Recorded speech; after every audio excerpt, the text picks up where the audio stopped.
ये 3 दे देगा, ये 4 दे देगा, ठीक है, और 5 9 देगा, 5 नहीं देगा, क्योंकि हमने अभी कहा कि 4 तक तो कोई दे सकता है, 5वां बार वो लेगा, देगा नहीं, वो ले सकता है। यानी अगर कोई तत्व वो ले रहा है या दे रहा है तो लेने और देने वाला जो इलेक्ट्रॉन की संख्या है ना, यही संख्या उसकी वैलेंसी होगी। इसका मतलब कि हीलियम का वैलेंसी कितना होगा, 2 होगा। तो दोस्तों इस वीडियो में हम लोग सीखेंगे पहले है कि किसी तत्व की वैलेंसी कैसे फाइंड कर सकते हैं, आप कैसे निकाल सकते हैं एकदम इजीली, ठीक है। तो इसमें बहुत से ट्रिक की बात किया जाएगा जिसके आधार पे आप किसी भी तत्व की वैलेंसी को आसानी से निकाल सकते हैं। तो अंत तक बने रहिएगा तभी आपको ये समझ में आएगा, ठीक है ना। लेट किए ही शुरू करते हैं इस टॉपिक को। देखिए सबसे पहले यहाँ पे आप समझिएगा कि जितने भी तरह के तत्व मिलेंगे ना, उन सभी तत्वों की एटॉमिक स्ट्रक्चर होता है, ठीक है। एटॉमिक स्ट्रक्चर कुछ इस तरह के देखते हैं जिसमें कुछ सेल होते हैं, KLMN से स्टार्ट होता है, ठीक है, और अनगिनत क्या होता है, तो सेल होते हैं, ठीक है। इन एटॉमिक स्ट्रक्चर को दिया था रदरफोर्ड ने। कुछ लोग का मानना है कि रदरफोर्ड ने दिया था इसको एटॉमिक स्ट्रक्चर को, परंतु कुछ लोग कहते हैं कि रदरफोर्ड के एक स्टूडेंट थे जिनका नाम था बोर, ठीक है, नील्स बोर, है ना। तो मेरा भी मानना है कि इस स्ट्रक्चर को नील्स बोर ने दिया था, ठीक है, ध्यान से सुनिएगा तभी समझ में आएगा। तो बोर ने दिया था, कहीं कहीं इसको बोर भी कहा जाता है, कहीं कहीं बोहर भी कहा जाता है, तो याद रखिएगा। इसी आधार पे हम वैलेंसी निकालने की पूरी कोशिश करेंगे। देखिए तो बोर ने कहा था कि जब भी किसी तत्व की एटॉमिक स्ट्रक्चर का अध्ययन किया जाएगा ना, तो कुछ इस तरह से आएगा, और उसमें ये K से लेकर, ठीक है, K से लेकर अनकंटिन्यू यानी अनकाउंटेबल क्या होंगे, उसमें सेल होंगे, ठीक है। तो फिलहाल हम मान के चलते हैं कि KLMN ये 4 क्या है, सेल है उसमें।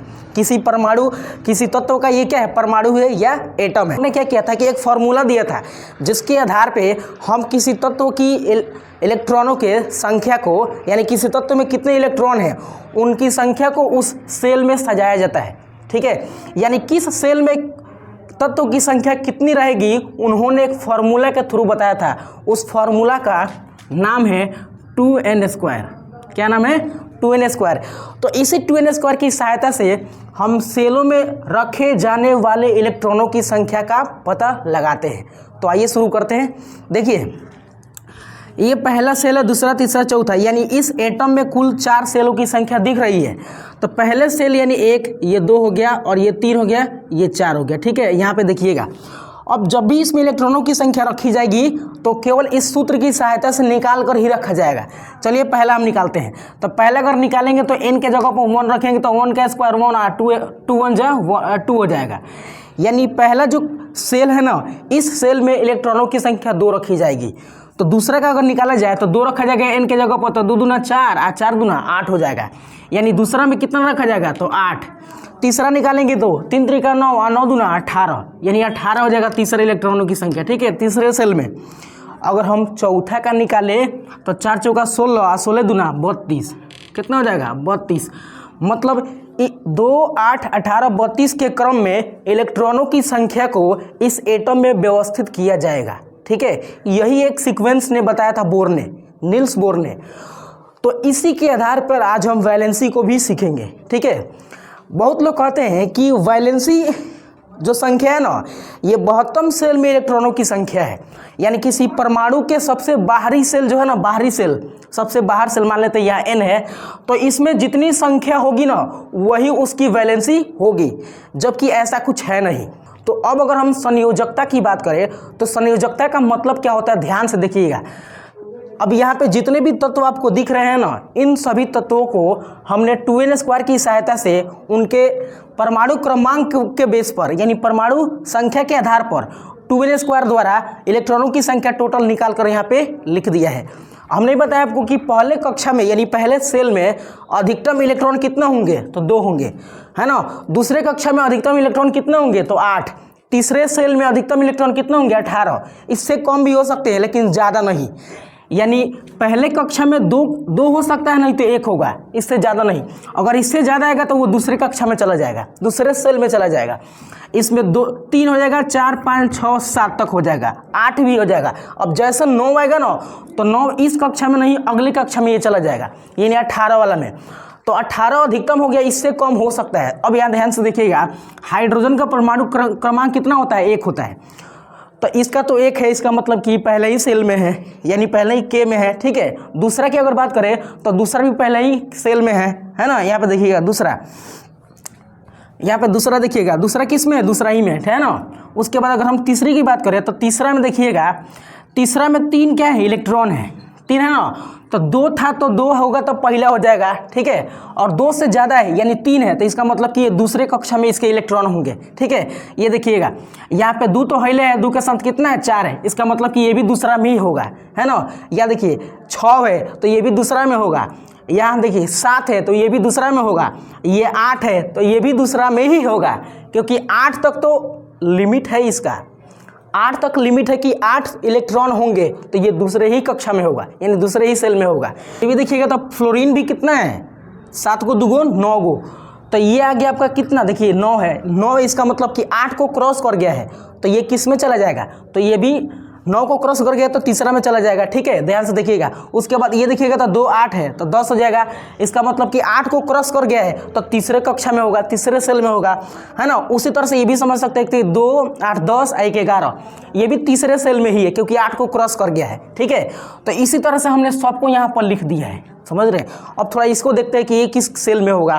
तो देखिए 10 8 8 16 16 2 18 है ना, 2 20 20 है, तो इसका मतलब कि 18 को ये क्रॉस कर गया है 20, इसका मतलब ये किस सेल में है? देखिए KLMN सेल में है, किस सेल में है? N सेल में है। तो हमने 2n² के आधार पर इन सभी तत्वों का जो परमाणु क्रमांक है उसके आधार पर सभी इलेक्ट्रॉन को लिख दिया है, ठीक है। अब हम डायरेक्ट बात करते हैं वैलेंसी की। वैलेंसी का होता है कि किसी तत्व के पास, है ना, कितना 72 सेल में इलेक्ट्रॉनों की संख्या है। तो अगर उस तत्व के 72 सेल में इलेक्ट्रॉनों की संख्या देखिएगा कितना होना चाहिए, तो या तो 1 हो, 2 हो, या 3 हो, या कितना हो? 4 हो, यानी 1 से लेकर 4 तक हो 72 सेल में इलेक्ट्रॉनों की संख्या, तो वह अपने इलेक्ट्रॉन को दान कर सकता है। क्या कर सकता है? दान कर सकता है, यानी 1 हो, नहीं तो 2 हो, नहीं तो 3 हो, नहीं तो 4 हो। तो इतना संख्या अगर इलेक्ट्रॉन हो ना 72 सेल में, ठीक है, तो वह तत्व अपने 72 सेल की या इनमें से किसी सेल की संख्या को वो दान कर सकता है, डोनेट कर सकता है। आप समझ पा रहे हैं? देखिए, परंतु इससे अगर अधिक हो, जैसे 5 हो, 6 हो, या 7 हो, है ना, या 8 हो, मान के चलते 8 तक, है ना, तो 5 6 7 8 होगा, तो अपनी इलेक्ट्रॉन को दान नहीं करेगा बल्कि ग्रहण करेगा। क्या करेगा? ग्रहण करेगा। मतलब 1 2 3 4 तक संख्या हो इलेक्ट्रॉनों की संख्या किसी तत्व की बाह्य सेल में, तो वो अपने इलेक्ट्रॉन को दान कर सकता है, ठीक है, ऑक्टेट रूल को पूरा करने के लिए। या अगर किसी एलिमेंट के 72 सेल में इलेक्ट्रॉनों की संख्या 5 6 7 8 हो, तो वह इलेक्ट्रॉन को ग्रहण करेगा। क्या करेगा? ग्रहण करेगा, ऑक्टेट रूल को पूरा करने के लिए, यानी इलेक्ट्रॉनों की संख्या 8 पूरा करने के लिए। तो ये दान करने वाला या ग्रहण करने वाला जो इलेक्ट्रॉनों की संख्या होता है, इसी को हम बोलते हैं क्या चीज़? वैलेंसी। क्या बोलते हैं? वैलेंसी। यानी अगर कोई तत्व ले रहा है या दे रहा है, तो लेने और देने वाला जो इलेक्ट्रॉन की संख्या है ना, यही संख्या उसकी वैलेंसी होगी। अब आइए आपको समझाने का प्रयास करते हैं आगे। देखिए ध्यान से, हाइड्रोजन के बाह्य सेल में इलेक्ट्रॉनों की संख्या कितना है? 1, ठीक है। हाइड्रोजन के बाह्य सेल में इलेक्ट्रॉनों की संख्या कितना है? 1 है। तो आप सोच के बताइएगा कि यह 1 इलेक्ट्रॉन को दे देगा कि ये 7 गो इलेक्ट्रॉन को लाएगा ऑक्टेट पूरा करने के लिए? तो 7 गो तो कोई देगा नहीं, है ना। किसी से जब कुछ मांगने जाइएगा तो थोड़ा ही दे सकता है, ज़्यादा थोड़े दे देगा, नहीं देगा। तो ये हाइड्रोजन 7 तत्वों को लेने के अलावा, है ना, लेने के बावजूद ये 1 इलेक्ट्रॉन को दे देगा, दान कर देगा, ठीक है। तो यही उसकी वैलेंसी हो जाएगी। समझ रहे हैं? देखिए ध्यान से। दूसरा, हीलियम का 2 होता है, बाह्य सेल में इलेक्ट्रॉनों की संख्या कितना? 2। तो ये 6 गुना कम है इसके पास ऑक्टेट रूल को पूरा करने के लिए, अष्टक नियम को पूरा करने के लिए इसको 6 गो चाहिए इलेक्ट्रॉन, जबकि 2 गो है। तो 6 गो तो कौन देगा नहीं, तो बेचारा ये अपने ही दे देता है कि ले लो हमसे ही, ठीक है। तो अब इसका क्या होता है? ऑक्टेट रूल या अष्टक नियम क्या हो जाता है? पूरा हो जाता है। इसका मतलब कि हीलियम का वैलेंसी कितना होगा? 2 होगा, ठीक है। आगे बढ़ते हैं। लिथियम की बात करें तो लिथियम के बाह्य सेल में इलेक्ट्रॉनों की संख्या कितना है? 1 है। तो ये दे देगा कि ले लेगा? दे देगा, ठीक है। समझ रहे हैं बात को? ये दे देगा, तो यही इसकी क्या हो जाएगी? वैलेंसी हो जाएगी। यानी लेना और देना, जो ले रहा है दे रहा है, जितना संख्या हो इलेक्ट्रॉनों की वही उसकी वैलेंसी होगी। आगे बढ़ते हैं। अब देखिए ये 2 दे देगा, ठीक है, यहाँ पे ये 3 दे देगा, ये 4 दे देगा, ठीक है, और 5 ना देगा, 5 नहीं देगा, क्योंकि हमने अभी कहा कि 4 तक तो कोई दे सकता है, 5वां बार वो लेगा, देगा नहीं, वो ले सकता है, क्योंकि 5 इलेक्ट्रॉनों की संख्या सबसे अधिक हो गया तो याद रखिएगा 4 तक दे सकता है, 5 नहीं। जब 5 आएगा ना बॉटम सेल की संख्या, बॉटम सेल में इलेक्ट्रॉनों की संख्या, तो वो देगा नहीं बल्कि लेगा। इसका मतलब कि इलेक्ट्रॉनों की संख्या 8 पूरा करने के लिए नाइट्रोजन को कितने एलिमेंट की आवश्यकता है? तो 3 एलिमेंट की आवश्यकता है। कितना? 3। तो यही 3 उसका क्या हो जाएगा? वैलेंसी हो जाएगा। यानी जितना इसके पास कमी था ना वही उसकी क्या हो जाएगी? वैलेंसी। इसका मतलब कि अगर 4 से अधिक किसी इलेक्ट्रॉनों की संख्या हो किसी तत्व की एटम सेल में, तो क्या करेंगे ना कि 8 में से उस इलेक्ट्रॉनों की संख्या को माइनस कर देंगे, घटा देंगे।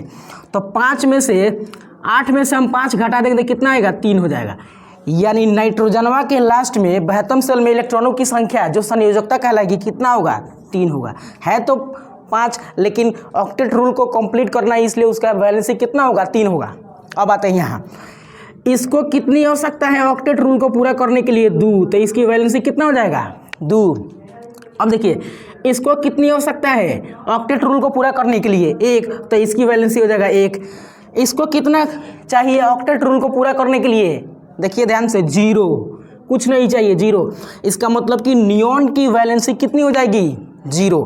तो ये ना किसी को दे सकता है और ना किसी से ले सकता है। तो जब कोई तत्व ना किसी को देता है और ना किसी को लेता है, किसी से लेता है, तो वैसे तत्व को हम बोलते हैं निष्क्रिय तत्व, जो किसी से क्रिया नहीं करता है। ठीक है, आगे आते हैं। अब सोडियम की बात करें तो सोडियम के बाह्य सेल में इलेक्ट्रॉनों की संख्या कितना है? 1 है। तो 1 है तो कहेगा ले जाओ, दे देगा। तो इसका मतलब कि इसका वैलेंसी कितना है? 1 है। अब यहाँ आते हैं, मैग्नीशियम के बॉटम सेल में इलेक्ट्रॉनों की संख्या कितना है? 2। तो 2 आराम से दे सकता है, क्या करेगा? वो दे देगा। तो इसकी वैलेंसी 2। एल्युमिनियम के बाह्य सेल में इलेक्ट्रॉनों की संख्या 3, दे देगा। वैलेंसी कितना है? 3, है ना। सिलिकॉन का 4, फास्फोरस का 5, ना देगा, वो लेगा। तो कितना ले सकता है ऑक्टेट रूल को पूरा करने के लिए? 3। इसका मतलब कि फास्फोरस का वैलेंसी कितना हो जाएगा? तो 3 हो जाएगा। इसका कितना होगा? 2। इसका कितना है? 1। इसका कितना होगा? 0। यानी आर्गनवा कितना होगा? 0। इसका मतलब कि ना तो देगा ना ही लेगा। तो आर्गन क्या है? निष्क्रिय तत्व, किसी से क्रिया नहीं करता है। ठीक है, आई होप आप वैलेंसी निकालने की ये टेक्निक को समझ पाए होंगे। तो कमेंट में रिप्लाई दीजिए और बताइए आपको ये वीडियो कैसा लगा, और साथ ही साथ अपने दोस्तों के साथ भी इसको शेयर कीजिएगा। वीडियो को लाइक और सब्सक्राइब जरूर कीजिएगा। ठीक है, केमिस्ट्री के इसी तरह के और भी कंसेप्ट को पढ़ने के लिए हमें कमेंट में बताइए किस टॉपिक पर आपको वीडियो चाहिए, उस पर बनाने की हम पूरी कोशिश करेंगे। ठीक है, तो मिलते हैं अगले वीडियो में, तब तक के लिए बाय बाय।